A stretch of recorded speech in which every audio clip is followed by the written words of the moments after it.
Hey,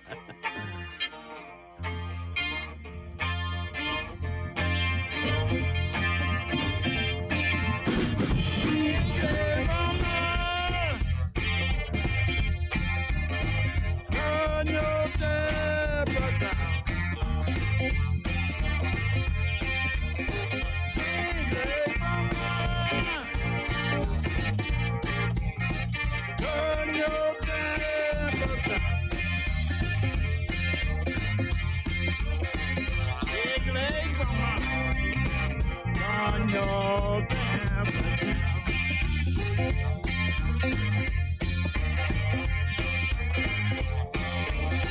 Hey, mama,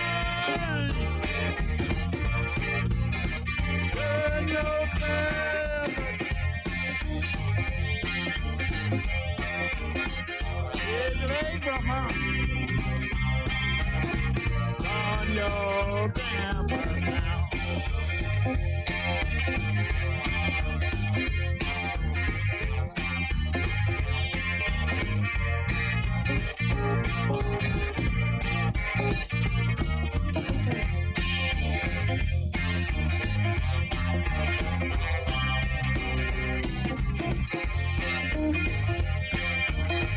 Hey, mama, turn your temper down. Hey, mama, turn your temper down. Hey, mama, turn your temper down.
showed us love. He showed us light. He showed the way. He was the light. Follow me, he's calling, for today is the day. Follow me, he's calling, there is no other way.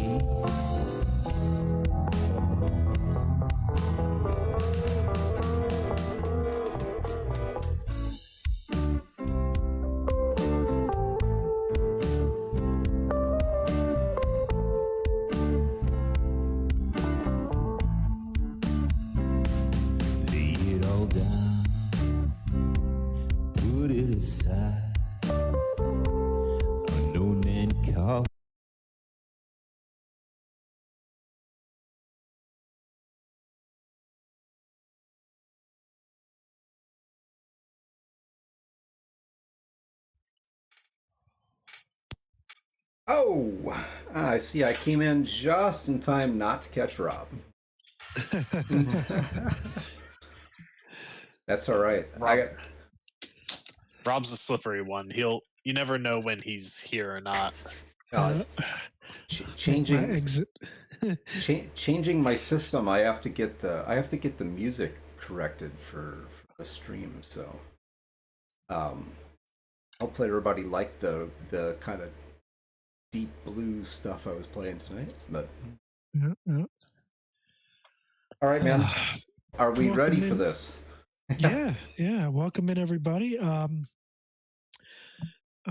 This is episode 28 of the update log. Excuse me. Just finished eating dinner. Hopefully you all had a good dinner yourselves. But I am Rob, your host, and then again, this is episode 28 of the update log. Joining me tonight are, as usual, my fellow co-hosts, Matt and Greg. Before we dive in, I would also like to point you guys towards the VOD from earlier this morning, where we sat down with Thomas Herenston, who is one of the co-founders of Free League Press, and he is the lead game designer of Alien, Blade Runner, and a couple of other of their catalog. They have an extensive catalog, by the way. Highly recommend you check out their stuff. The interview was, I don't even say interview, it was a discussion. We just talked shop, and it was great. It was a fun time. Thomas is a great dude, very knowledgeable. And I mean, it shows in his work, which it's actually leading us into our episode for tonight, where we're actually going to do a bit of a deep dive into the Alien TTRPG system out of Free League Press. Yeah, kind of similar to how we did for Pirate Borg, where we kind of went over the system and like how it all works. There's some notable differences between Alien and Pirate Borg, of course. Pirate Borg was easy because it was a very rules light system, so we go over that. We probably won't be able to get through everything in Alien, but we can get because there's a lot to that system, a lot of great things. But we'll definitely make sure to get the basics down so kind of people understand, get the gist of what the game is and how it works and all that stuff. Yeah. I am 100% ready for this. All right, go ahead, guys. Tell us about Alien. Wow. just shuffling off the work on other guys, huh? Yeah, that's okay, right? But yeah, Alien RPG, as the name implies, it's a tabletop role playing game based off of the Alien franchise. Mm-hmm. So you got xenomorphs, all that fun stuff, and overall, Alien it's different from it's different from how I guess the most say where D&D and Cyberpunk have a large emphasis on combat and fighting is a very big part of those systems. Alien differs in that regard, where there are combat mechanics, but there's a good emphasis on trying to avoid it because, well, you're dealing with something like a xenomorph. You don't want to fight that thing, and so if you end up with a fight with those, you could die very quickly. It's very much a system that's supposed to kind of like emulate the horror movies, where like, yeah, if you're depending on what you're dealing with, you may not expect everyone to survive the endeavor. But I'm a So that's kind of hero. reflected. Heroes don't die. Heroes die all the fucking time. That's why they're heroes. Let's get that straight real quick. A hero is someone who didn't come home. More often than not, anyway. But yeah, Alien is different in quite a few ways, actually, than most TTRPGs. We're gonna pick on D&D a little bit here. At least I am. The funniest one everyone knows. Not to throw shade at D&D. They've done some pretty decent decent work with the recent editions. I still think the Golden Age is 3 and 3.5, but that's just me. Anyway, What did I tell you? We tend to wander. we do. Alien takes a kind of a dual approach to its system in that you can play it one of two ways. You can actually play it from a cinematic standpoint or from a campaign standpoint. So to give you kind of a quick version, campaign style is what you're used to, the long form storytelling process where you go through multiple chapters of a longer running story with same characters if they survive. That's another thing we'll get into in this game. Your characters don't survive very long. But again, the campaign play is built to tell a much longer story, whereas a cinematic play it's more of a one-shot style. And by one shot I mean you can kind of have a beginning, middle, and end scenario in one session, or maybe like one or two sessions. So really short form, kind of condensed, leaning into the oohs and the ahs that you kind of get with movies. Are kind of condensed into a nice neat package that you can play through and kind of put it away at the end. Which is something that a couple of different systems do. One other system that comes off the top of my head is Cyberpunk, which we've played before on the channel. But I don't think very many do the two-pronged approach. So kudos to Alien for that, giving everyone options.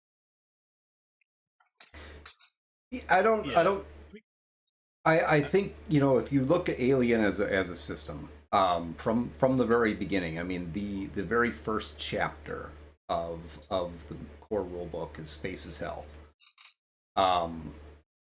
And we have an Alien game going right now Thursday nights, but I don't think it lends itself real well to like a continuous play campaign style game. It is possible if you're into using the backdrop, but if what you really want to see is the xenomorphs, then it's definitely more of a one-shot system, very much like the movies, the films themselves.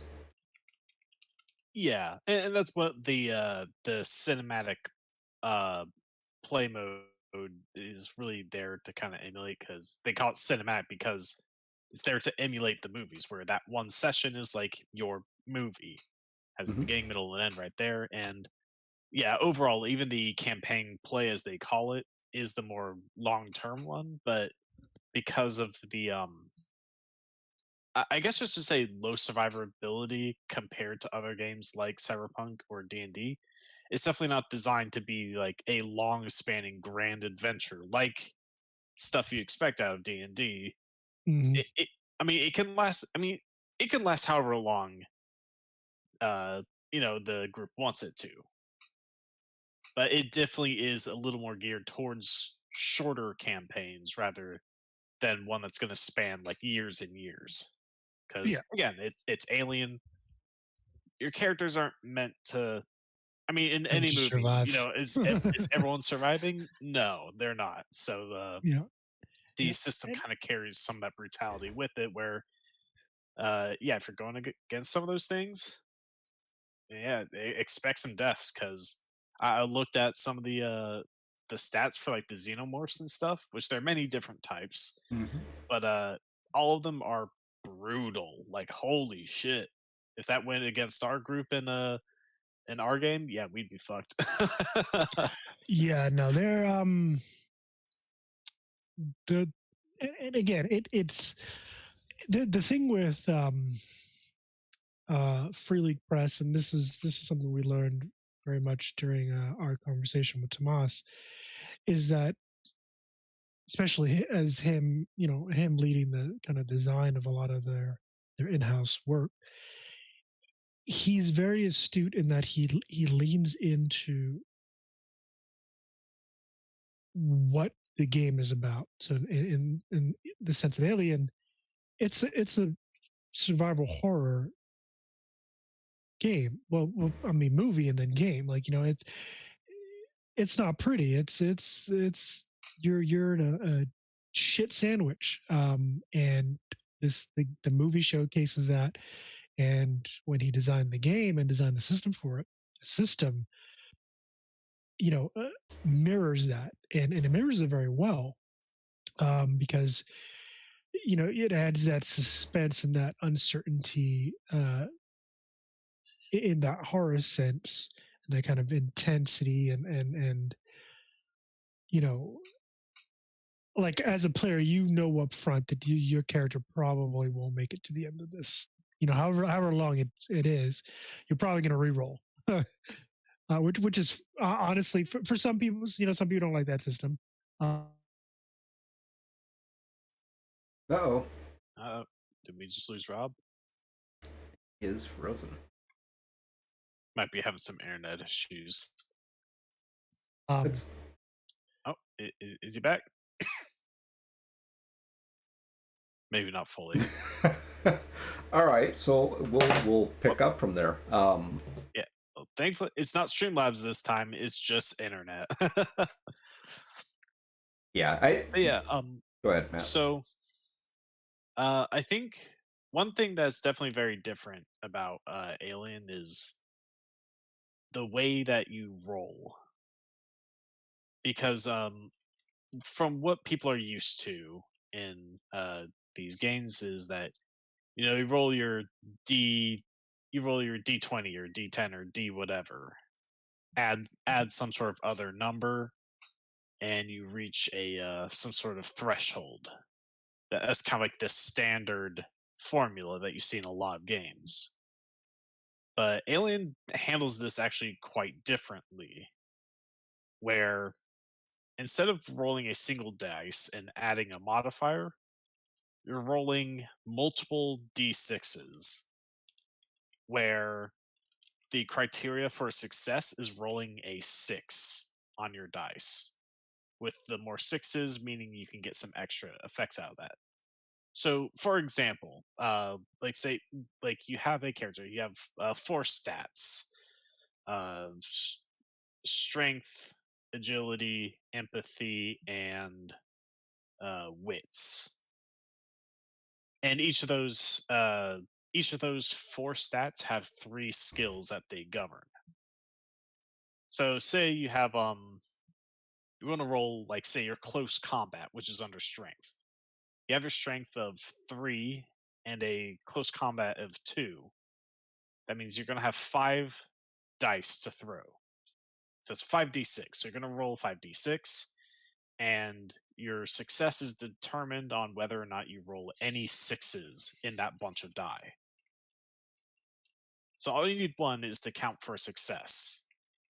If you roll extra 6s, they have the system that they call stunts, which is essentially additional effects that can be applied on top of your success. Because it's like, think of it almost like a critical. you know. Mhm. So like, and the game actually gives you options of like what a stunt may look like for rolling with every different skill. So for close combat, it could be as simple as like, hey, just add an extra damage onto this, or maybe you're able to disarm them, or maybe you're able to like pin them to the ground with the grapple or something like that. Mhm. So yeah, it's very different, but it's interesting nonetheless because you're throwing a bunch of dice, and uh yeah, the more dice you have, obviously the better chance of success you have. All right, so what happens if you roll your dice, regardless of how many you roll, and you don't get any sixes? Oh, Then you uh, don't succeed. yep, no. But I want to succeed. Well, Well, then you gotta roll a 6. they do have a system which they call pushing. Mhm. So Stress. which when you want to push a roll, which means like you're essentially re-rolling all the dice, except if you did have some sixes, you will keep those and re-roll the remainder of the dice that weren't sixes. But there's a risk to pushing the roll, because the idea thematically is that the person is kind of like pushing themselves, whether it be mentally or physically, to do this task. So it adds what's called a stress die, which involves the whole stress and panic system. Because obviously, this is a horror themed game, so they bake that into the mechanics as well with stress and panic. Mhm. So the thing that's interesting about stress die, so this is it's a double edged sword, because when you have stress die, you're also rolling that in addition to all of your other die for any skill roll, Oh, come which on. Stress means can't be that bad. which means there is increased chance of succeeding on your roll because there's another die, another chance to make a 6. However, if that stress die comes up as a 1 instead, then then your character panics. And there's a whole table of things that can happen when you panic. The more stress die you have, the more die you're going to roll on the panic table, meaning things can get very bad up to the point just you if you're stressed enough, you could just straight up die. But it's double-edged sword, and the way stress is handled is meant to slowly build. So it's almost baking into the system and how your character plays for that theme of the horror movie, where the tension is constantly building till at the end it's like everything's crazy, people are like scared as shit, they're panicking, and that's how it's going to act in the game as well. Yeah, but So, everybody knows that they wouldn't do that. if it were me, I just punched that xenomorph in the throat. Bing, That's- bang, boom, got him. That's right. That's right. If it were me, I'd do all things right. Big bang boom. Got him. I love it. I love that confidence, man. Keep that same energy. I wish xenomorph. I wish it was a xenomorph right here, right now. I'd whip That's- that that's thing right. all over the place. I could give him the old 1-2, Jesus. So you're telling me that Um, I could be scared to death? Is that what the whole stress thing? Is that what it is? Yep. Or Called like Aztec. laying on the floor, curled up in a fetal position, sucking my thumb? Is that possible? I guess. Yeah. Yeah. I mean, if it's on the table, it could happen. And for those who are watching, just to clarify, unlike games like D&D or Cyberpunk, where it's like a number that you magically have to beat. In Alien, there is a number you have to beat, but it's more the number of successes for a given action. The approach here is what's called dice pooling, where you have a set number of dice. And we'll go more into this when as we kind of outline the stats. So your attributes, you have your attributes, your 4, I believe it's 4. Yeah, Hello? yeah. Hello. I explained this briefly while you were having Yeah. internet issues. So yeah, 4 attributes with each that have 3 governing skills. Yeah. So basically, your attributes and your skills will add up to your dice pool. So let's say you have a 3, or rather a 5 in agility and a 3 in piloting. I'm using my character stats as an example. So you'll roll 8 dice, and hopefully in that roll you'll have a couple of successes there, and you'll be able to do what it is you want to do. Now that is it's a good thing for a system like this because it streamlines a lot of things. Where systems like D&D, for example, are what's called crunchy in the TTRPG, meaning there's just a lot of math, a lot of rolling, kind of a lot of things to do to reach that success. Here, yes, there are a lot of dice being rolled, but it's simple. If it's 6, you get a success. If it's not, then better luck next time. Yeah. Wow, you guys are making this sound horrible so far. So far what I'm hearing is I can be scared to death, I suck and suck some more, and I can die, and if I face a xenomorph, I'm just toast. So what can I do? I mean, it's an alien game. What do you expect? Well, there's got to be something. How many people got freaking schwacked in the movies? All of them, but one. One woman and a cat made it out the first time. Well, I mean, there were a couple other people that kind of survived to the end of one movie, but then they were immediately dead in the next movie. I mean, but yeah. Kills. Tomato. Yeah. So one thing that's interesting about the way encounters are like kind of structured in this is because they're essentially 2 different stages of an encounter. Where let's see, looking through the book here, there's a part called stealth mode, and this is pretty much like before combat happens. So before the 2 different parties find each other and kind of enter into like a full-on engagement, you have stealth mode, which is very much centered around kind of sneaking around and See, whether you're the one that's sneaking. They wouldn't. I would be. I'd be all right. I could handle these xenomorphs because I'm stealthy. Sure, yeah. So, but yeah, so that's the whole thing where it has a whole ass system about not being seen, and that's very much a part of the entire encounter system where it has enemies that can be counted as active or passive, meaning active enemies are aware of you and are actively stalking you. That word is very very intentional for like xenomorphs because they do stalk you and stuff like that. So they can stalk me even though I'm stealthy? I mean, yeah. I mean, they'd have to find you. You are like a really rude DM. You're gonna have them stalk me, and I'm what? Mean. I mean, that's don't what they talk do. as if you wouldn't do the same to us. I was gonna what? say. I would never.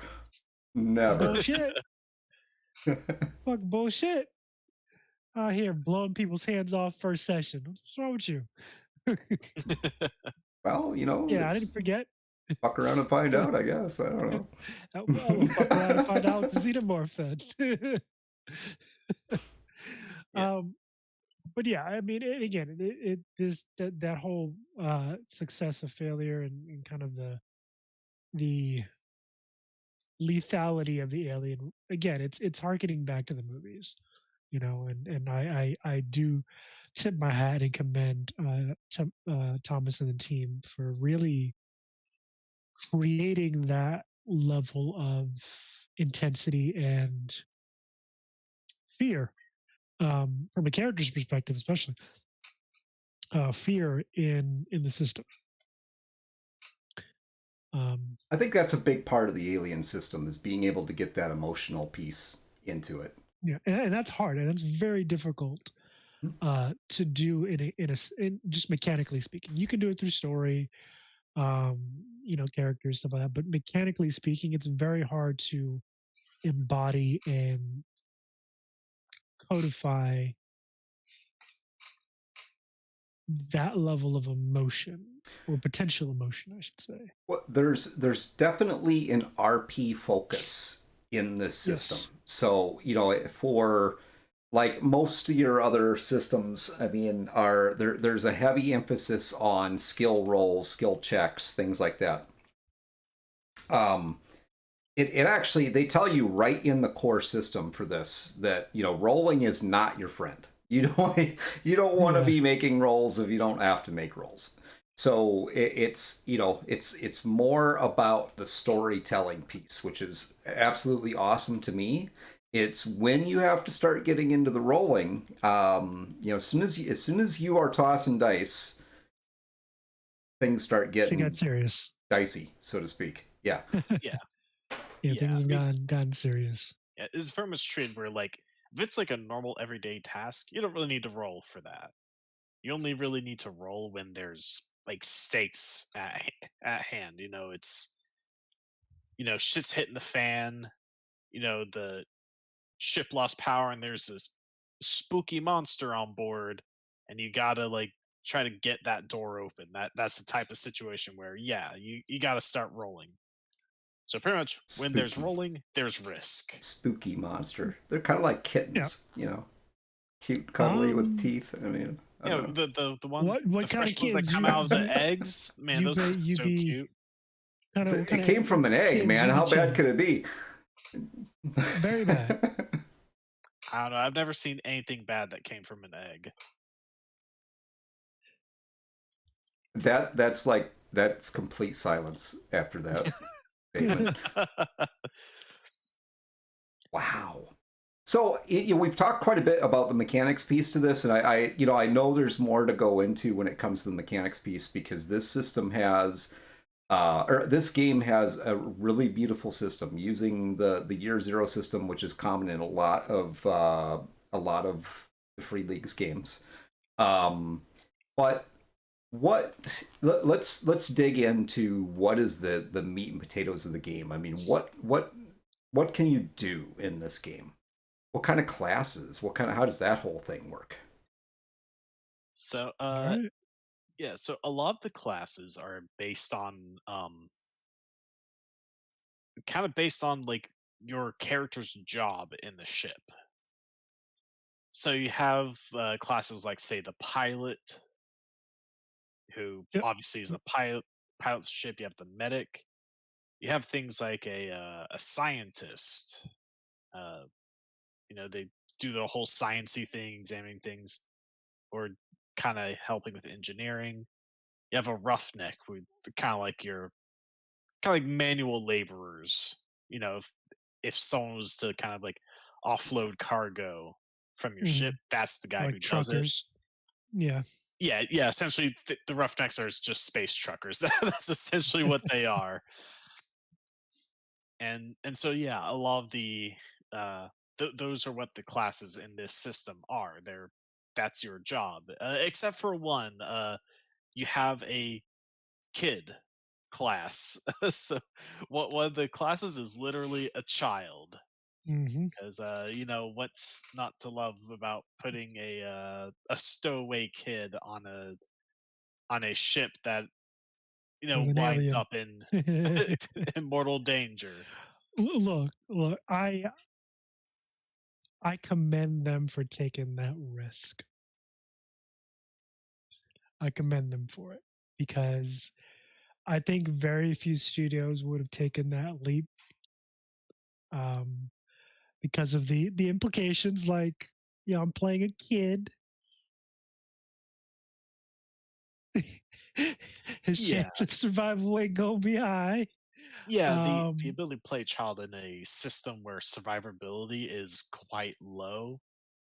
It's a bit of an interesting interesting combination. I think it Mm. largely comes in play for like say the cinematic play modes where Yeah, I believe those are so. obviously a bit more structured for a like beginning and end story. And I mean, let's be honest, in a lot of stories, they don't. It's very rare to see the kid get killed. They're usually one of the ones that survive Yeah, because, for obvious reasons. Nobody want to see that. yeah, because I mean, the, usually in the movies, the kid is, they make use of their small size, so they're good at like hiding Hmm. in like tight spaces. And well, lo and behold, that's actually exactly what the kid class is about. They're very good at staying hidden, being Yep. mobile, surviving. The whole bit is essentially avoiding the danger. That's what the entire class is about. Yeah. So our emphasis so far has been pretty specific to the space horror piece. I'm sure that says a lot about us. Um, but there are other aspects to the system. I mean, the space horror is really kind of looking at it from the movie's standpoint. Um, but I mean, you also have the sense of wonder aspect of this, where you're traveling to strange, potentially traveling to Strange places. strange new worlds. The sky is kind of the limit as to what you can put into this universe. Yeah. There's And known space and unknown space, and then the last piece I'll throw in here is the sci-fi action piece to it. yes. Go for it. Like they do so to kind of elaborate on the initial talk of the career system, which is called, there are careers there the class system, I should say, but there are careers in this game that you and the party that you're running with can kind of lead into. Like Greg was saying, there's this sci-fi element of the game where you can be frontier colonists. You can be on the fringes of space, being part of a newly built colony on an uncharted world that happens to, you know, and again, the xenomorphs play a role, but they are not the only threat that you face in this world. Things like And they're procuring not. food and They're not. water, Yeah, they're an avoiding uncommon threat as well. exactly, So yeah, avoiding radiation from radioactive either elements or planet. Um, so that's frontier colonists. You have, like we were talking about earlier, space truckers. Those colonists need equipment, need food. You got Bob the space trucker, get them their stuff. You know what I mean? You also have things like colonial marines, which you obviously saw in the second movie. If you've ever watched Alien 2, you have the colonial marines, which do their stuff. Either they're fighting off rebels. This is in Star Wars. Protecting colonies. Doing that kind of thing. And yeah, then everybody's favorite company, man. I mean, come on. and then you got the company. You got I think it was Wayland Yutani is one of the One major of them. Yep. companies. Yep. Yeah, that's one. They got a Yep. couple. Like the way these companies were formed is essentially it took like the countries of Earth and essentially merged all of them into just three main factions, and that's essentially what formed them. If I'm recalling right, I think both of you know a lot more about alien history than I do, so you can correct me on any of this Well, if I'm wrong. the political and geopolitical, there is a whole cross section in the game, which is fairly well developed for the politics and the geopolitical piece. There are basically four main factions on more of a political level, so very high level. The corporations thing, there is a list of corporations to be used with the game, which is not super expensive, but it's more than four. There's quite a few out there. But it also leaves it wide open for for you to create your own world out of this. Um, Space truckers, in and of themselves, are potentially a little company. Um, you have that going for you. It's not like everybody in the universe works for these four companies, but you do still have that aspect of um, I'm just going to say the whole Yo, dudes, the the, Empire is pretty chill. the whole Maybe you could, like, eat the join rich them aspect of you have these big bad corporations to fight against because they are big and they are pretty low and dirty. So Oh yeah, yeah. They're there to pad that bottom line. And Moon Girl, thank you for the sub. 5 months in, love it. Thank you very much. Love to see it. And yeah, the way the companies are handled, kind of similar to like Cyberpunk, where it's definitely the profits over human lives, and so like people are treated very expendably by the powers that be. Those two worlds kind of follow that same line of, yeah, that's where the future is going, which depressing. Can I see a brighter future, please? No, no, no. Can I get a No. future where like everything's okay, man? Come on. nope. No, But isn't what Kool-Aid you drinking, my man? that's I think that's the common theme in most stories. Is rich people bad type of thing. Yeah, rich and powerful. That's what they tend to be the enemy a lot. Yeah, I mean it's a common thing in storytelling where where you're kind of have this underdog status under an oppressive system.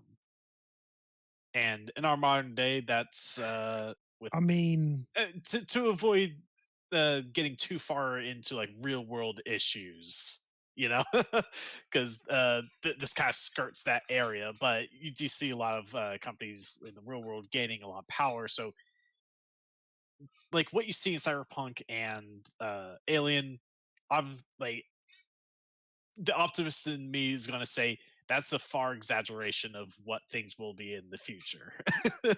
But you can kind of see the believability of it. You know what I mean? yeah, but all I'm hearing is get good, scrub. That's all I'm hearing, man. Just don't be poor. What are you doing, man?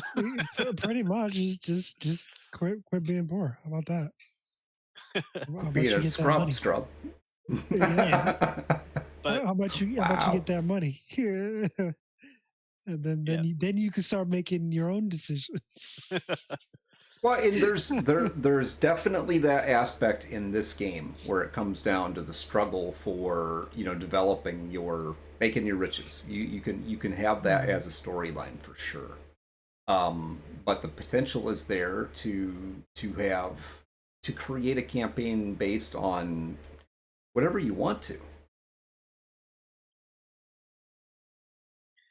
Having that talk Yeah. with your kids regularly. Wait, Gemma. Which conversation are you having? Because we just covered like several. I'm hoping it's not stop being a scrub I conversation. was gonna but, say, Get good kids.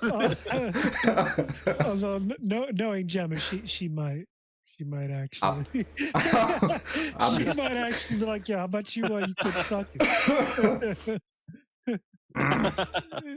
I mean, get a job, square your shit away, and you can make some choices.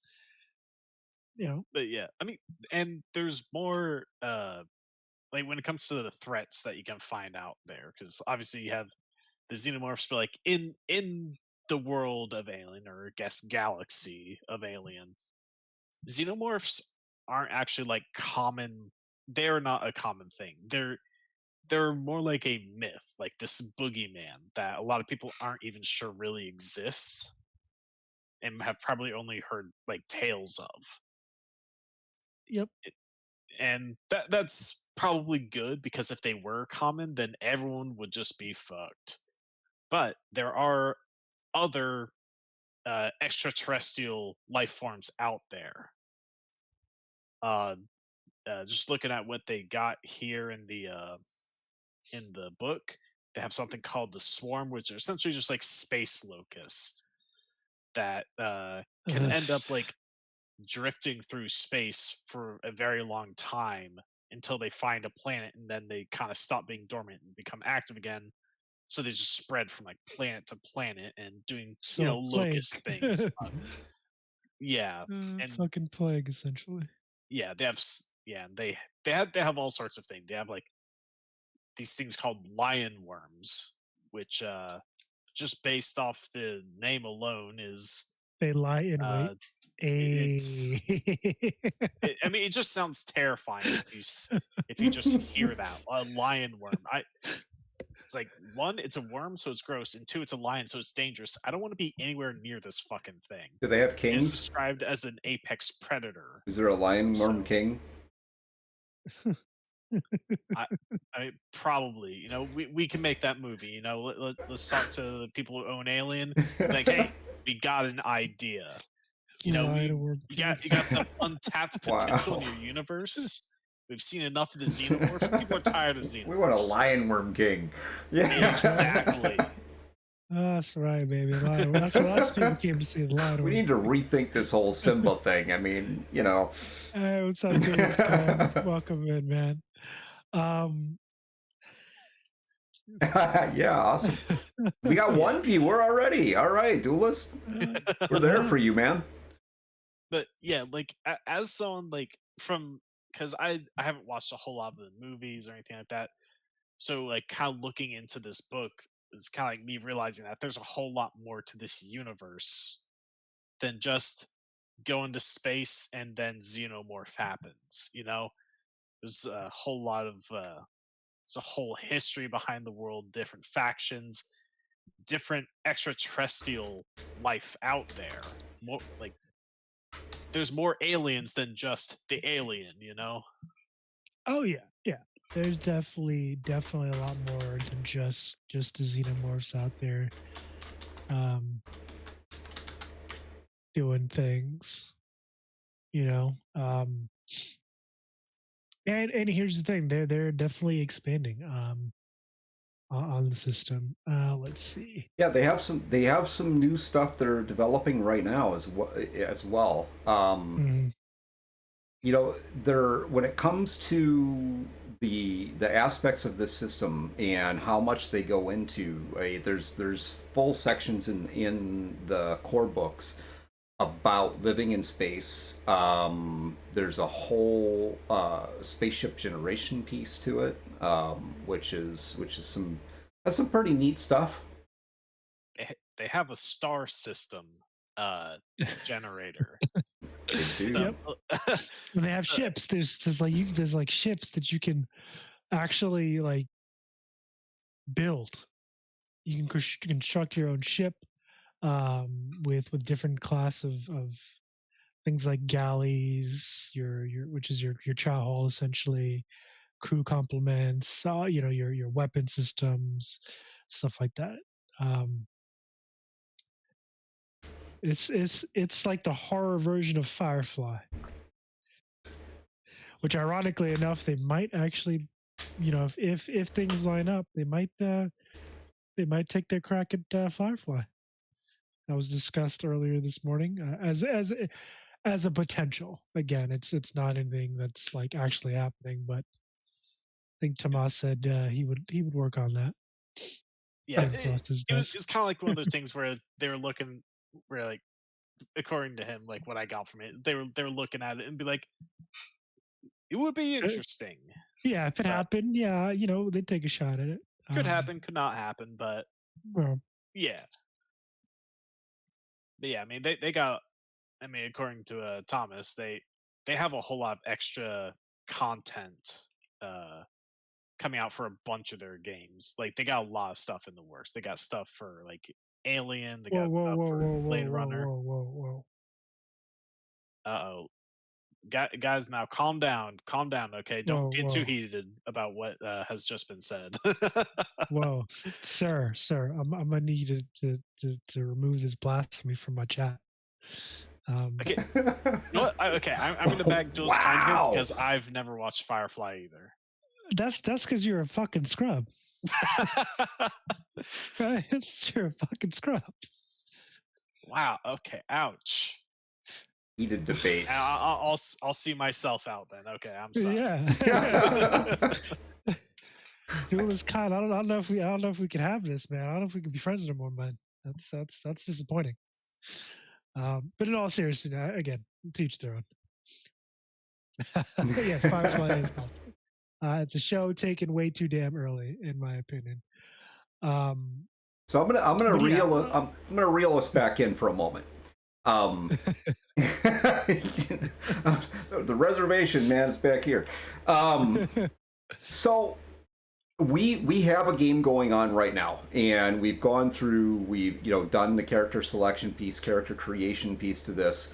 What would be let's just pick one of these career paths and walk through it quick, talk through it. Yeah. All right.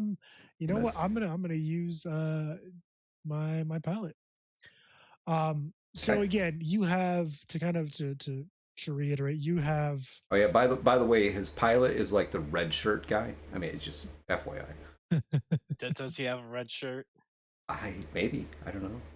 no, he does not actually. We might have to fix that for him. Next time he goes and looks in his Yeah. closet, it's gonna be all red shirts. Yeah, we Be gotta like, fix what that. am I gonna Maybe- wear maybe today? the captain went shopping for him. So your pilot is, again, he handles the flight and the flying of any airborne vehicle or spacefaring vehicle in this case. And like we said at the beginning, you have 4 different attributes, and then you have key skills, or rather skills attached to each attribute. Now in the character creation process, when you're picking your class, they have a key attribute, key skills, and then career talents. Now all of these pieces they're not suggestions. Like, these are things that you have to take. And I hear the kind of argument. Well, what if I I want to do something different or whatever. If you're gonna be a pilot, these are skills you need to have to be a pilot.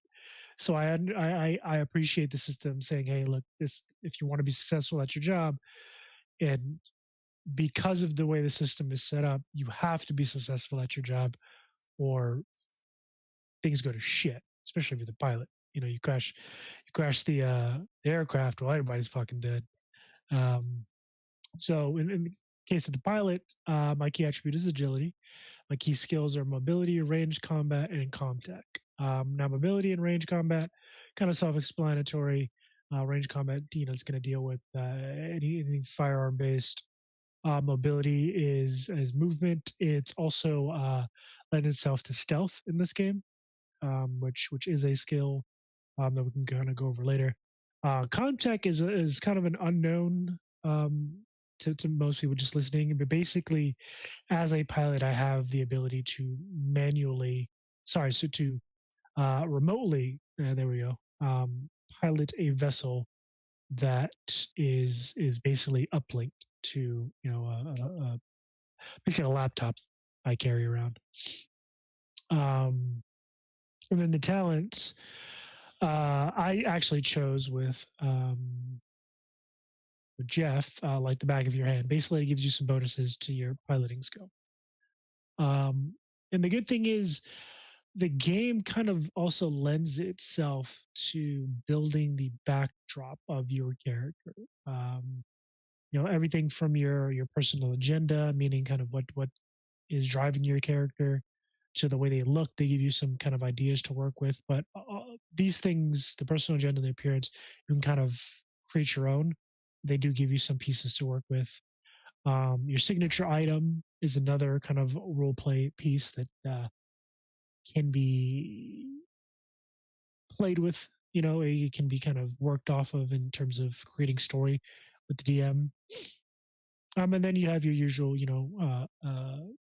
gear that you can get. So you can start out the game pretty solid in terms of utility and ability to do your job. And that's another thing that I like about the system is that doing your job is important to the progression of the story, both yours and just overall. So you know what, that piece with the personal item piece does. Hold on, just wow, his internet is rough tonight.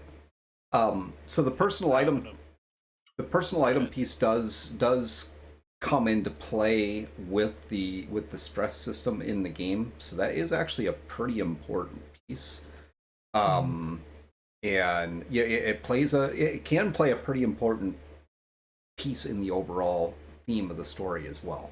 Yeah, this system really kind of treats the RP as more of it's more of an intimate engagement between the players. Might not be the right wording for it, but that's it really is. It's the storytelling aspect of it. That whole situation where everybody gets to live happily ever after. Not an alien. Yeah, I not mean, it could. I guess that partly depends on the GM, or if the players just all of them roll super well the entire time. Okay, so But- let me correct yeah. that. Not in my alien game. How about that? I like it.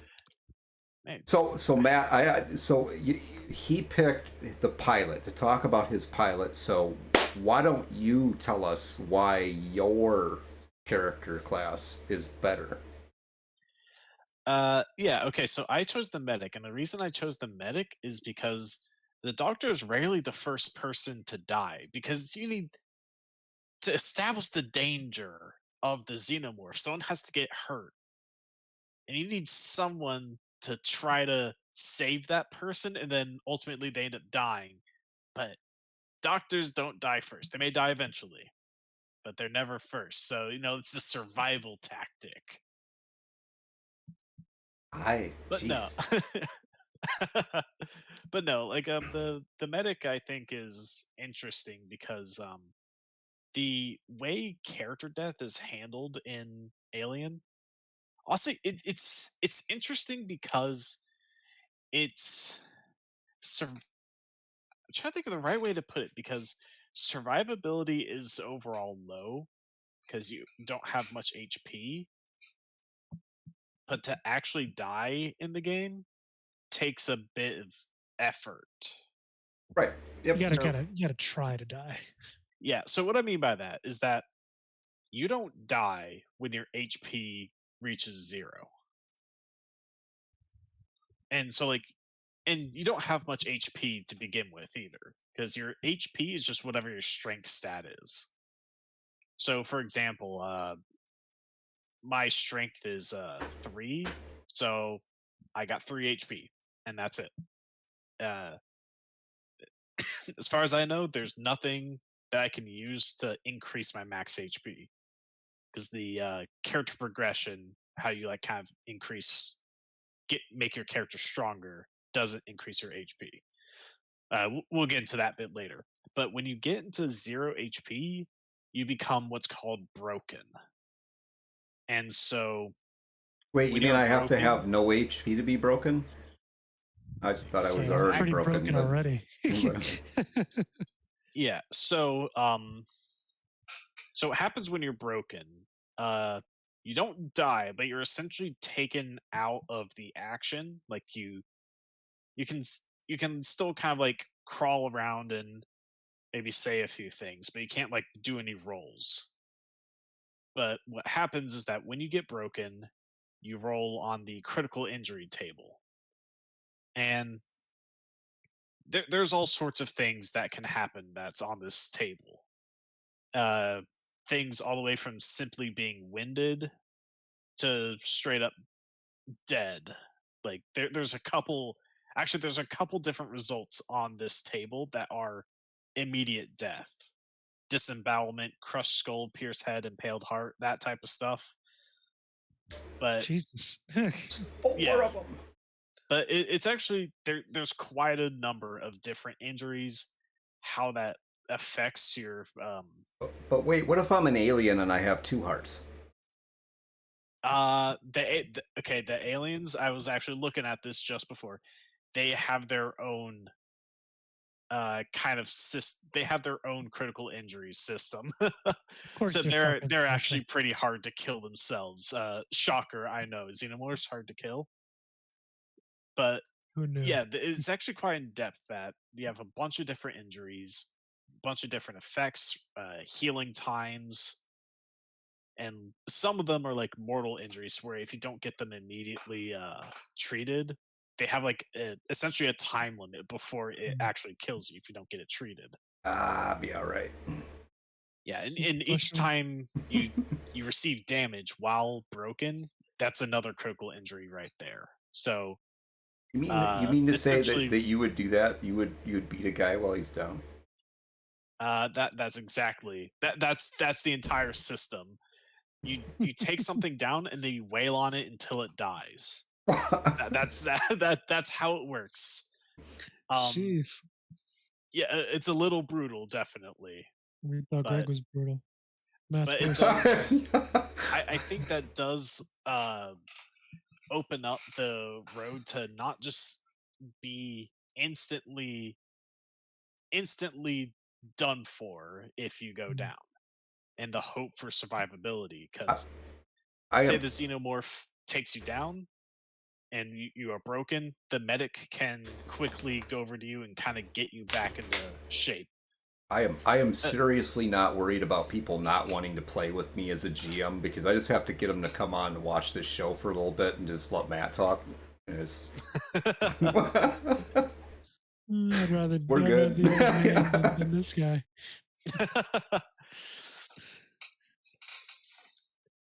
So, no, go ahead, Greg.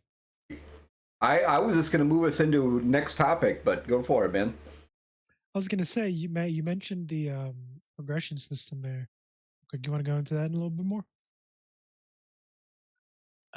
Character development. Yeah. So yeah, character development. It's an interesting one. It's definitely it's a little This Oh, is more actually where my first critique comes in.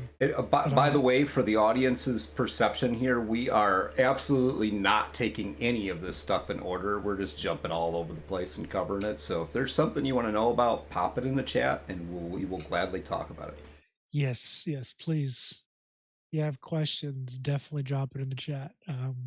We're here to answer and explain to the best of our knowledge these things. All yeah, you, Matt. We're freestyling Mhm. the order of which we go in this, but you know what? That's fine. It's better than being super stilted. We'll be our usual chaotic selves. What? That's You right. mean So- we don't run through things methodically from start to No. finish? Fucking chaotic neutral here, baby. Yeah. So progression in this game, it's not like straight up levels like say D&D has. So you don't go from like level 1 to 2 to 3 to 4 and so on like that. It's a bit more akin to the way Cyberpunk works, where you get these experience points and then you use those to increase your skills. And so when you get your experience, I'll go a bit more into how you get your experience a bit later. But essentially, you get your experience, and once you get 5 experience, you can do one of two things. You can upgrade one of your skills, or you can try to get a talent. Which a talent, the closest parallel I can see to talents are like feats in D&D. Yeah. So Yeah, it's kind of like getting this other kind of passive ability that I mean, it can vary what they can do. You have your class talents, which are each class has 3 different talents that are unique to them that they can get. Mhm. They always start with 1, but the other 2 have to be unlocked later if you want to unlock them. But then you have a whole list of like general talents that anyone can pick. So if you want to, instead of upgrading one of your skills, you can get a talent.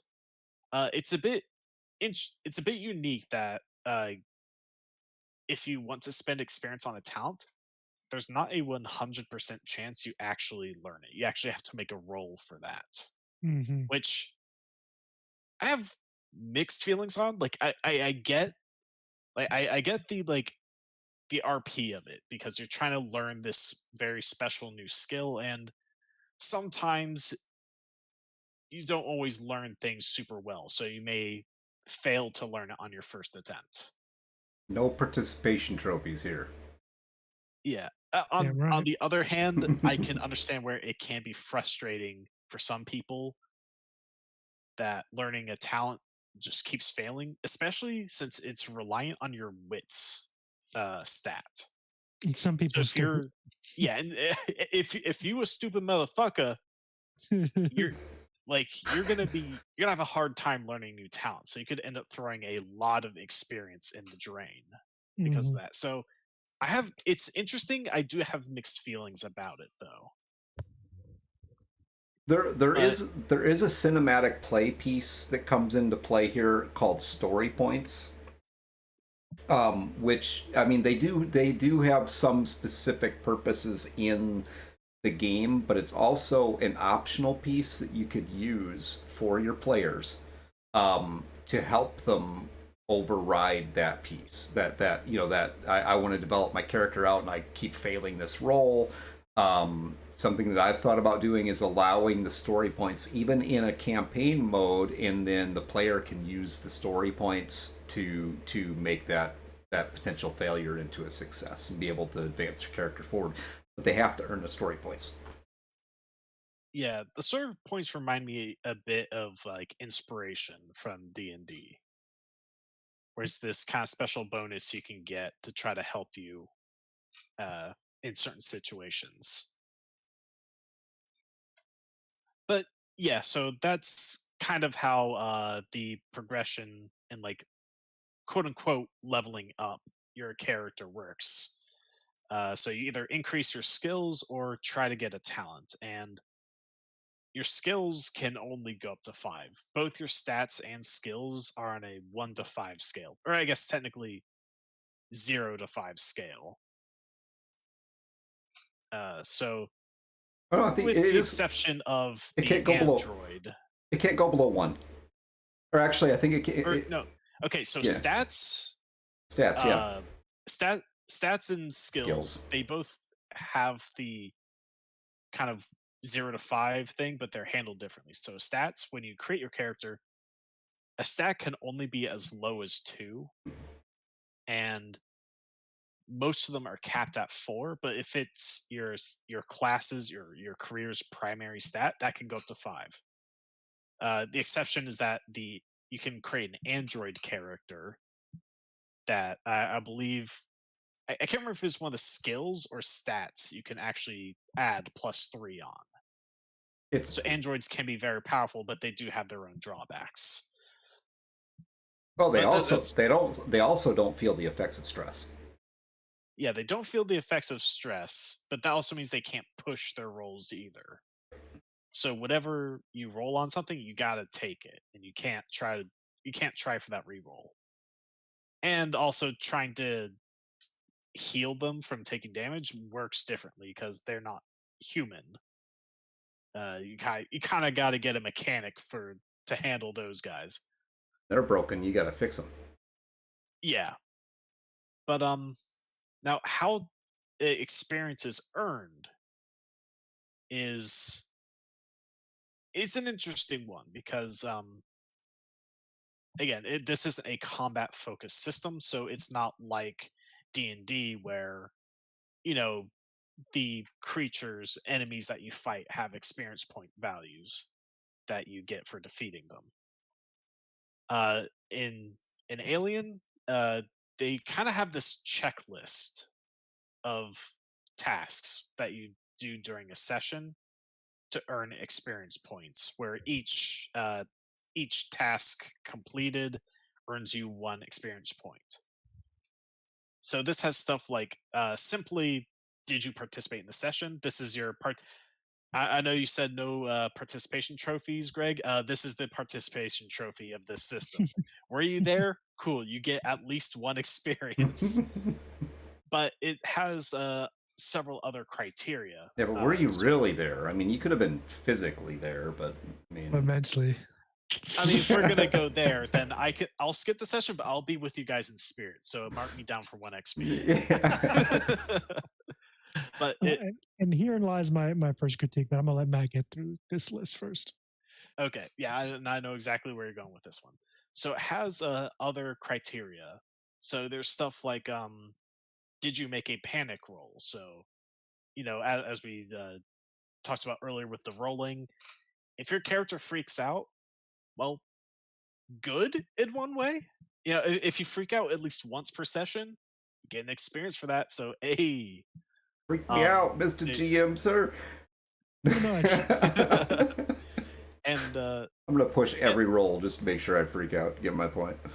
yeah. So a lot of these criteria are based on the RP. But you rolled 6 sixes. You don't have any dice to re-roll. Screw it. I'm pushing it anyway. Yeah. So a lot of these criteria are based on RP and being involved in it. One example is we haven't talked about this yet, but there's a buddy and rival system, which means each session, your character, you can choose to have one of the other player characters as a buddy and another one as a rival, meaning you must. This guy's your friend, and maybe you and this guy are butting heads from time to time. It doesn't have to be like full-on enemies trying to kill each other, and more just like this is the person you're having some tensions with, and you end up butting heads. And so that's a key aspect of it, though. It's not you can, you must. You don't have to change it every session, but you have to have a buddy and a rival. Yeah, and that comes into play with the this experience system because two of the criteria that you find is that did you risk your life for your buddy PC? So did you help them out of like a tight spot? Did you stick your neck out for them? That type of thing. And did you challenge or stand up to your rival PC? So did you end up butting heads with them? Did they make a decision and you're like, hold up, that's not what we need to do? So really it tries to drive the RP of the relationships between your characters. I got a weird question for you, Matt. So let's just say that there are only 2 player characters.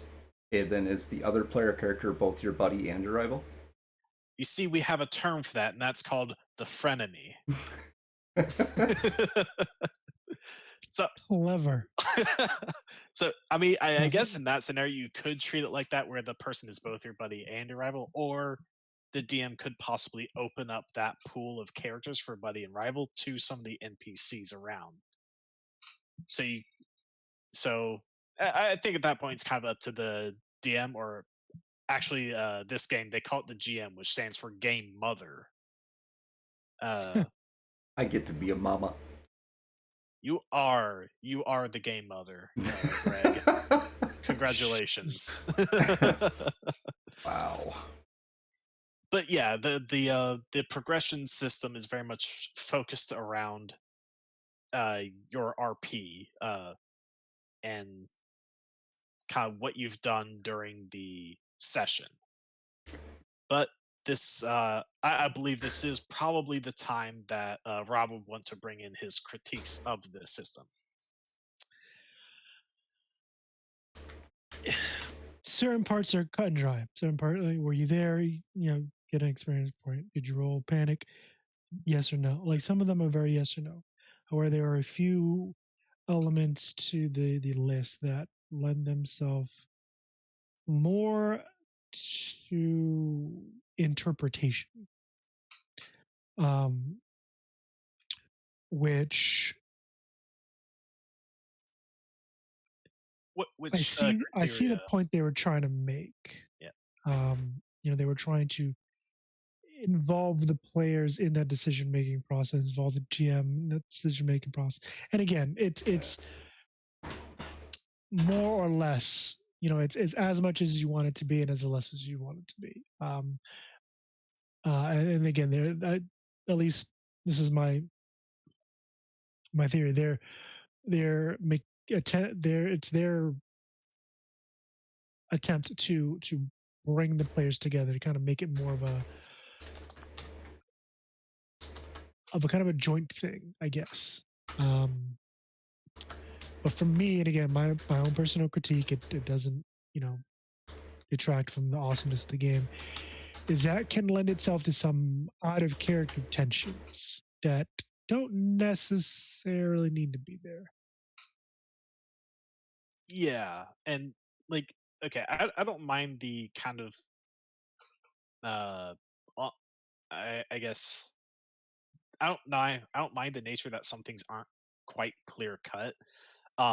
Like Cyberpunk Red's improvement point system is Mhm. very much up to the DM's interpretation of how that session went. Yep. Which, I mean, things can be said about that as well, but it's not unprecedented. Um, All I the thing, gotta say is players need to grow up a little bit. I mean, come on. but That's a very old man thing to say, Greg.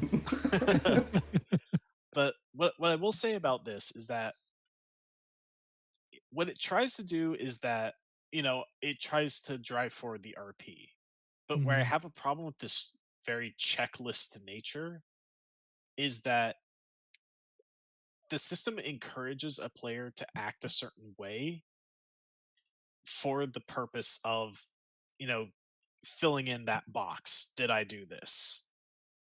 So like one example I'll actually bring up from our last session was so there's one criteria. Did you earn any money?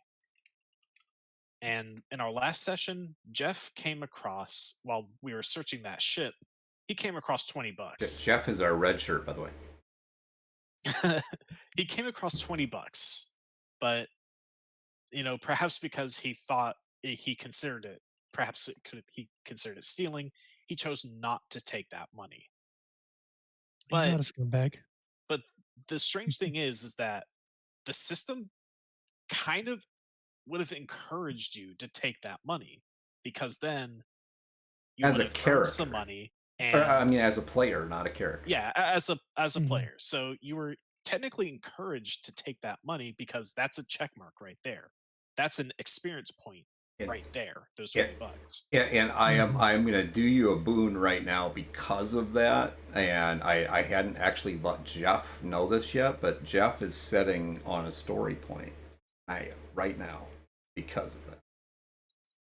Is that was some awesome RP, and he didn't take the bait. I dangled the carrot out there, and he didn't take the bait. No, he was waiting for the steak, baby. But yeah, I think that's like my main critique of this progression system, where it almost pressures players to act in a certain way to check off these boxes. Like Yeah. maybe you're getting near the end of the session, and you're like, I haven't been a dick to my rival PC yet. Hold Hold on. on. Let me challenge them on something just out of nowhere, just so they can Just- get that XP. just It's- walk into their quarters. Yeah, and I'm not saying like this is how everyone is supposed to play the game, because obviously, like, Jeff chose not to take that money. He's prioritizing what his character would do over what the system wants of him, because technically the system wanted him to take that money because that's how he should progress his character. Mm. And I think that's where the intent of the progression system doesn't quite land, because it promotes the RP, but it also falls in this trap where a lot of people feel like they have to have each of those RP moments in every session, so they may force some things that may be a little unnatural just to get the experience. Yeah. Yeah. And again, to play devil's advocate a little bit here, it as we were talking about this, and as we were talking about this, and I'm sitting here thinking about it. While it does do that, on the one hand, on the other hand, it also forces you as the player to think about your character. Oh, yeah. To consider your character, and it can be, well, you know what, my character just wouldn't do that, so you're not going to do that. Yeah, they are going to forego some XP point, but I'm sticking in my character, and I think that's where the story points can kind of come in and be that bridge, so to speak. It's definitely not a perfect system. I don't think. Again, I see where they were coming from with it. And again, I'm sure there are people out there who stand by the system in its entirety. I haven't had Again, my I'm saying it's turn a yet. bad system. Greg, please speak up, man. I was waiting. I was waiting for you guys to get done being critical. And, you know, you go ahead, rip it all up. As always. Because I'm never critical of anything. I mean, you know. Never. Well, okay. I want to point out the opposite side to what you're talking about. Because, okay. You can get really buried into yeah, never. You can get really buried into the what to call it, the immersion piece to your story. Okay, now, and that's fine. The point system for advancing your character, the thing to really remember about this, first and foremost, is this is about having fun. It's about having a fun time. Okay. Now, for most people, that's going to be the most important thing, is did I have fun playing this game? Now, you do have those people out there that are more, it's more about the story. It's more about, telling a good story. Okay. But I think we all share pieces of both sides of that. So if you think about it from this standpoint, all right, you create a character, you should play the character. And I think where we get caught up a lot is that we get into situations with that character where we've created a character that maybe we personally do not we don't share the same views as that character potentially would. So then we take our own personal views and we reflect them on that character. Okay? And that plays a big piece in this. If that character has a rival in the story, then why would that character just follow along with whatever that person does? Even though you personally are looking at the story and saying, well, that makes sense and that makes sense. And if you really have a rivalry with that person, I mean, wouldn't you be looking for an opportunity to disagree with them?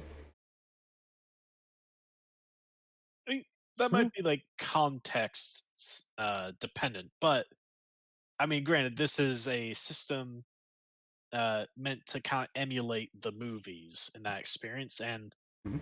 I mean, when in any horror movie have you seen all of the characters just get along super well? Well, but that's Especially as tensions rise, people are going to butt heads, and they keep those kind of interactions in mind for this system. I think you're making my point for me, buddy. Appreciate that. Yeah, no, I mean, again, okay, we've critiqued this progression system. That doesn't mean we don't see the point behind it, because we do, Yeah, and for it's sure. not like it's an entirely bad system. No, It does, like, it promotes those very much. It promotes the kind of interactions that they want from the system, mhm. and that's very much by design, because yeah, you're supposed to, when tensions are running high, there are lots of stakes. There's a lot at stake. That those moments when you stick your neck out for someone matters. That moment where that guy that's been like annoying you, you stand up to them, that matters. And so the system encourages that. And that's good. But where it also becomes the double-edged sword is when, and I guess this is when a player gets a little meta, but I think every player gets meta Mhm. sometimes, and this can be even subconscious, not even like completely on purpose. But because that checklist is going to be in the back of your mind, a person may do something that they may not otherwise do because they're supposed to. You know what I mean? Mhm. I do. I want to jump in really, really quickly, Matt, and just address Moon Girl put in something. And in case there's anybody in the chat that doesn't realize, Moon Girl actually is one of our casts. She plays Nova in our current Alien game. Yep. And she also plays Paradox in our Cyberpunk campaign.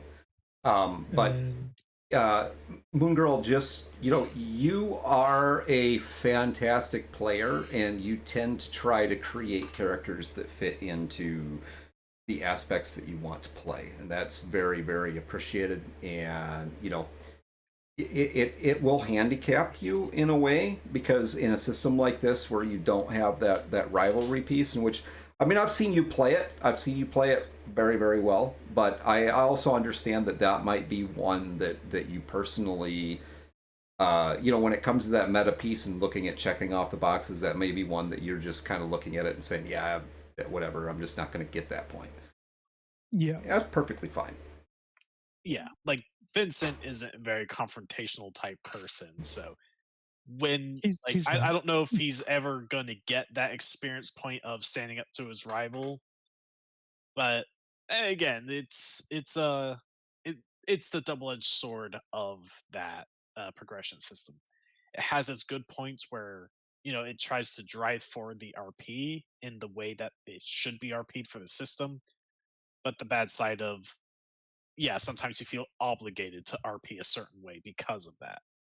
Yeah. Otherwise, you're like, I'm going to put this in quotations for obvious reasons. You're not playing the game right, Mhm. And again, I do want to reiterate what Matt said. We these are our personal views on this particular portion of the system. The system as a whole, I mean, obviously it's fantastic. It it hits a lot of the right notes 90% of the time. Oh yeah, Yeah. yeah. We're having fun with it. Yeah. Like don't get like the And no criticism system, mixed up no for us system is hating the perfect. system. Like Yeah, no system yeah, is perfect. yeah. No system is perfect. Like I was saying earlier today, guys, that's kind of our stick. I think we're just critical of everything in some degree. So I think I mean, most people are to a degree or not. yeah. yeah, I Yeah, mean, right. exactly. Duelist kind. We wouldn't play it if we hated it. So what we're kind of running down on time here. I don't. Yeah. We might run over. I don't know. But what else can we share about this system? I mean, we've covered a lot of the finer points. Is there anything? And the character progression piece, definitely. It's an acquired taste. You really do have to kind of work through it, and I think we're still new enough to the system that it's easy to point out faults piece to it. One other thing that I do want to point out with the character progression system, there's actually two ways to do the points piece, and one way is that it's more of a group effort where the players kind of go through and award the points to each other, or don't award the points to each other. That is one method that is part of the game. And essentially what you're doing is you're ticking off the questions and you're answering them for the other members of the group. And that can be really uncomfortable for folks to do. Yeah, I think that's. I mean, I think that's a novel and interesting way to do it. I've never seen it done that way before. But it can, yeah, it can be a little uncomfortable for folks. Especially for those who are more progress oriented. Who want to progress their character, get the new skills or the new talents or whatever. And if they're being told no by somebody else, it's like, well, why do you get a say? You know what I mean? yeah, it can So kind of it's interesting. potentially lead to Yeah. conflict amongst the table. And Mhm. again, this isn't like this wouldn't happen at every table. There are plenty of tables where, yeah, people are chill. Like with our group, if maybe one character thought they made, like, say one of the criteria is like making an important like discovery revelation, and so they think they made something of discovered something of great importance, but maybe the other group maybe didn't think it was that important, at least not enough to warrant an experience point. Yeah. Like from the players we have in our group, I think we'd all be chill with it. Like we don't mind that much, and also it is going to be a shorter campaign, so our No. characters are only going to grow so much as it is. And just But to kind of point something out, unlike most other progression systems, we'll say D&D or I would say progression system to have like an EXP point allotment, this is different in the way that it does that progression, in the way that I believe you need 5 experience points Yeah, to progress a skill. yeah, You it's get a, always basically you get a max of 10 essentially. yeah. You can have up to 10 experience, so you definitely don't want to just be hanging on to your experience all the time. Hmm. But whether it's increasing a skill or trying to get a talent, it's always 5 experience. Yeah, and there's some role play elements that also come with that aspect, I believe. Yeah, so Lost if them, you're if you're just trying remember. to upgrade a skill from 0 to 1, that's essentially you learning a new skill. So Mhm. there's essentially 2 criteria you need to meet in order to be able to do that. One, or yeah, I think it's an either or. You don't have to do both. So one is that you, in the previous session, you attempted a roll with that skill and succeeded. So let's say you have someone not skilled in medical aid, and they made a roll that session and managed to succeed that roll. Hey, Then Matt, are you gonna let me? I can heal you, man. no, I can no. heal you. Slap You a gonna let band-aid me? on it, call it a day. Yeah, I got this. Let me try and heal you, buddy. Nah, I'm fine. I guess Thank you. actually, if my character is broken, then he couldn't fix himself. So it would have to lie with someone else. But Oh boy. protect your medic, all right? But Um, yeah, so if they have a success in that skill roll that they have 0 points in, then they can spend the XP and upgrade that skill from 0 to 1. After you've done that, you're good to keep on upgrading that skill all the way up to 5. Mhm. The other criteria is if you have a mentor.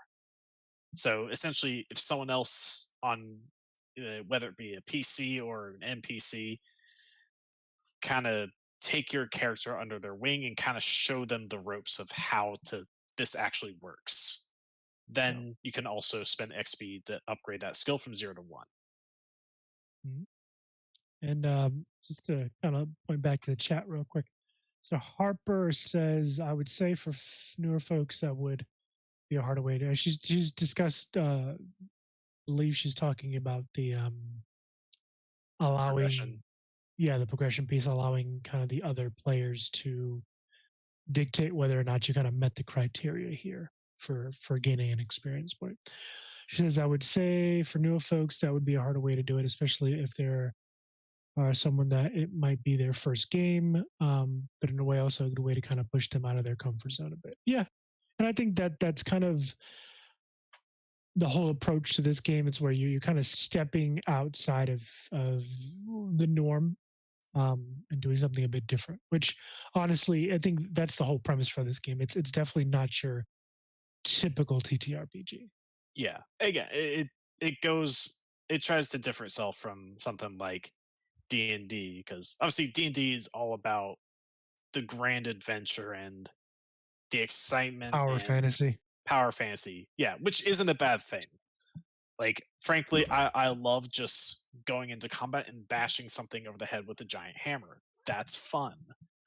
But Alien is definitely trying to bring out something very different and the experience it provides for players. It's You can certainly try to bash things with a hammer and aliens if you want to. I mean, true. I'm I not- mean, you I don't know can if the get melee xenomorph would weapons, like you that. can use your close combat, but again, like, because your HP is so low, combat is very risky. And so you're encouraged to try to avoid it if you can. And I mean that's the exact kind of approach. It's almost like that trains you for the approach of how you should take when your group eventually gets to a xenomorph. Because when you come across a xenomorph, yeah, you're not going in guns blazing against that thing, not unless you have some serious firepower. And literally fire. Xenomorphs don't like fire. Yep. But unless you're super prepared and going in specifically to kill that, and you have really good weapons, armor, etc., you want to avoid a confrontation with that thing. They don't need to Because breathe. yeah, I mean, people are fragile. how do you? Why would you even want Just to bags of confront meat. something that just doesn't even really need to breathe? You know, it can live in space. It doesn't need to breathe. That should be Yes, enough xenomorphs right there are to tell crazy. you, yeah, just don't mess with that. Nah. Yeah, like you see a xenomorph, the proper response is, "Nah, fam, I'm out." Yeah. That's Nah, someone the else's problem, not mine. The proper response is, yo, throw them hands. Let's go. All right, you alien, go on fisticuffs. That's right. No blows below the belt. I don't think that applies to Xenomorphs. I want to see you guys do that. I definitely want to see you guys do that. It's how the proper gentleman handles the alien problem. Just throw fisticuffs with it. An honorable Go duel. fucking idiots. Can't we just settle this over a pint? Drinking contest. The fun thing is, Greg, as the GM, you can make that happen. We can have a beer with the xenomorph if you only let us. Indeed. Well, you know, I want to go into it just a little bit off the topic here, but I mean, we are running this as a short. So our alien campaign is going to be, right now it's planned to be 5 episodes. It may be a little bit more, but right now it's planned to be 5 episodes. We are going into episode 3 tomorrow night. So keep your eye on the next couple of episodes because it's potentially going to get a little saucy. I only have 2 more episodes to kill everybody. I mean, I gotta really try Gotta hard step here. that game up. Yeah, Step that game up, yeah, man. slacking. Yeah. So we got that going on, and then we're going to be rolling back into we are going to revamp the Cyberpunk campaign is going to come back, but we have some other things that we're going to be doing as well. We have a one shot of Mutant Year Zero that we're going to play through as some of you know, as we have designers and creators on the show and talk with them. We like to kind of showcase their games. Saucy in a fun way though. Yeah, maybe. Hey, if it's a pint in the pub, I mean that's kind of saucy in a fun way. Yep. Xenomorphs are saucy. They got the spicy sauce. So if you did not, yeah, absolutely. We gave away a copy this morning of Yes. Mutant Year Zero. When To we Gemma. we did an interview this morning with Thomas Arenstem from Free League Press. Take a look at the VOD if you did not catch that. It is awesome stuff, and yes, Gemma, hopefully you enjoy that game. And like I said this morning, along with that game also comes a spot on that one shot. If you are interested, just let us know. And we have not made any decisions on that yet. Who's going to run it? Who's going to what? I'm volunteering anybody but me. And and we get this stuff going. Absolutely, we'll be running. We have a couple on the docket already. We still have to do a Witcher campaign, which rolls me into, we are developing right now. Some of you already know we are going to be supporting Artel Sorian for GaryCon coming up in March. It is the 50-year anniversary of D&D, so there's a celebration going on there, kind of celebrating the life's work of Gary Gygax and the 50-year anniversary of D&D, Dungeons & Dragons. So we are going to be representing R. Talsorian and running games at the con, both in person and virtually. So we are putting together a special module, one for Witcher and one for Cyberpunk, which right now you will only be able to experience if you are at GaryCon. So once those schedules go live, there'll be 4 sessions of the campaign that we're developing for Cyberpunk, and there'll be 4 sessions of the campaign that we're developing for Witcher. Depending on how they go, you never know. There may be more opportunity to play that, but it is going to be a special creation by us for the players. So you'll get to see and hear more about that, but that also means that we will be running some more Witcher and Cyberpunk games on the stream as well for folks. Speaking of The Witcher, next week's episode will actually be revolving around that, where we are going to do a deep dive of the Witcher series, the Witcher system. We kind of got a little off track there, but yeah, we'll be doing The Witcher next week, kind of showcasing the ins and outs of that system, similar to what we did this week. And then, believe next week are we having the Year Zero, or is that still in the works?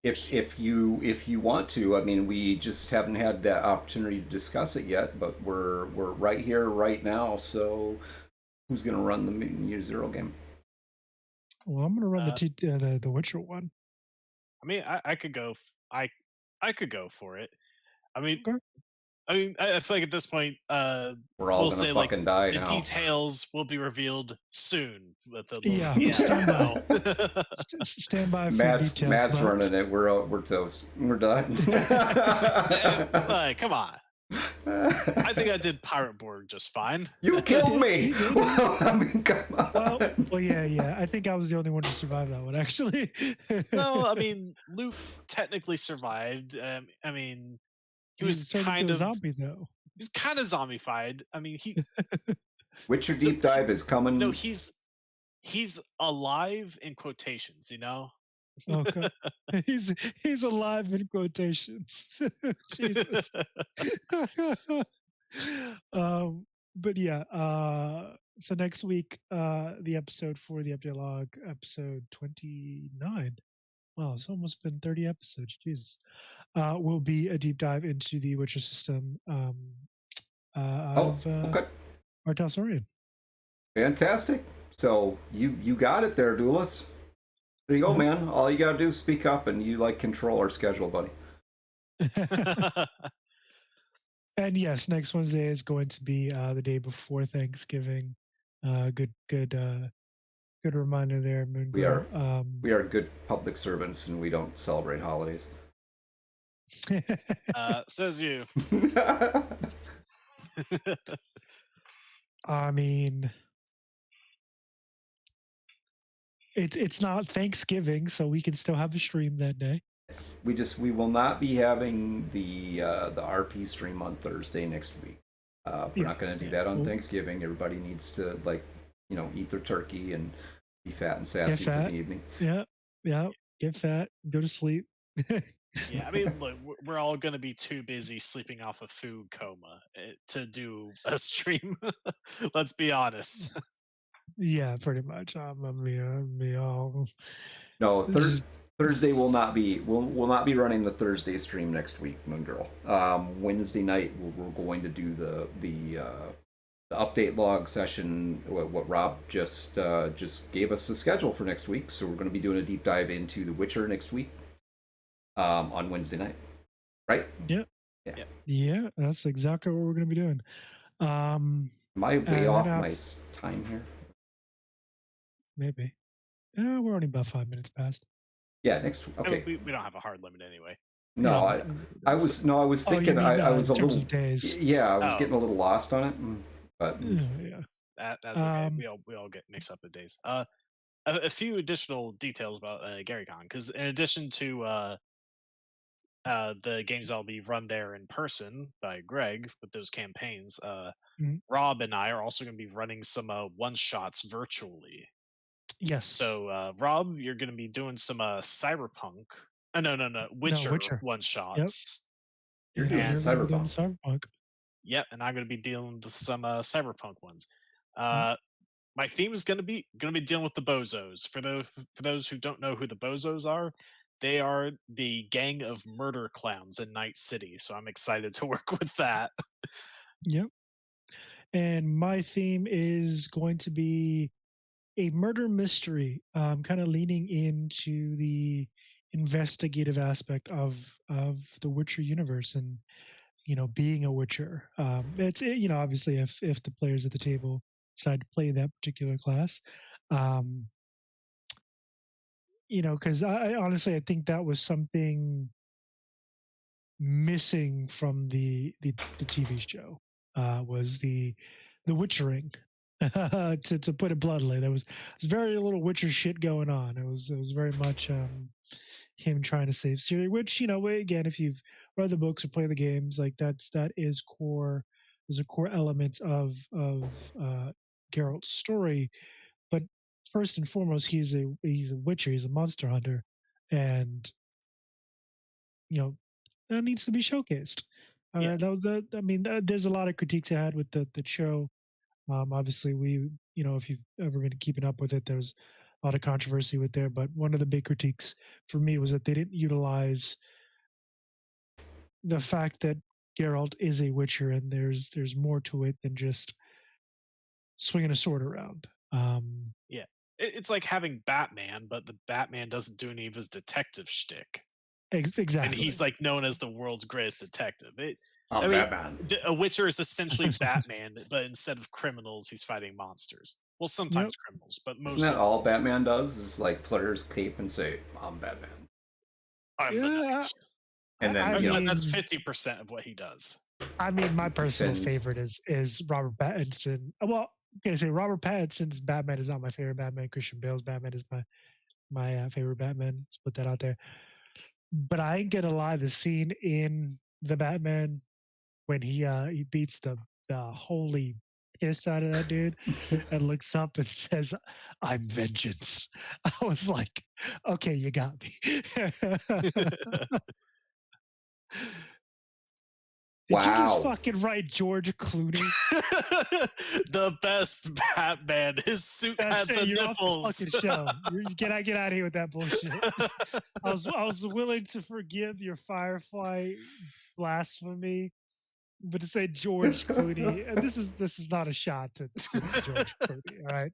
I think he's a phenomenal actor, but come on, his stint as Batman was not his best work. What other Batman suit had nipples on it? Come on, what's not to love about it? Michael Keaton's Batman had nipples on it. Wait, really? I'm pretty sure it did. I gotta look this up now. Now we all gonna I'm go pretty back and sure watch it's- Batman. Pretty sure his had nipples on it too. I don't see any. You don't see any? Okay. Nah, Then nah. It might be Clooney's. It might be Clooney's. Yeah, he might be the nipple Nah, Batman. those pecs are smooth. Smooth as butter. Yeah, nothing on them. Wow. All right. Well, and I think with that, if for anybody out there who is watching us who is new to the channel tonight, if you have not followed us, please do that and help support the channel, so we can continue to grow and provide whatever it is that we provide to people. Great content.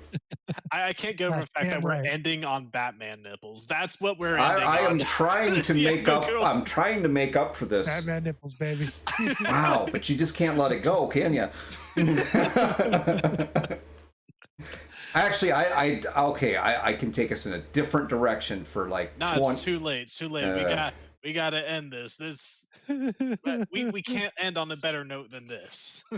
Yes, and everyone does love breasts, whether they be male or female. Exactly. This is the perfect way. Honestly, we should end our podcasts like this more often, you know? Everyone loves breasts. Well, I mean, I mean, I'm an ass man myself, personally. Doesn't mean you All can't right, appreciate. Now oh it my is time, God, Bender. We're getting a where's the little too off personal. button? All right, guys. But yeah, join us next week, same time, same bad time, same bad place. Wednesday nights, 8 p.m. EST. Also, do go check out the VOD from this morning with Thomas Hernstam. Honestly, it was a fun one. All of them have been fun, but it was definitely a fun one. He is I definitely do. someone we are going to have back on the show for sure. I do. I enjoy it just as much as everybody else does, so I just kind of let it roll.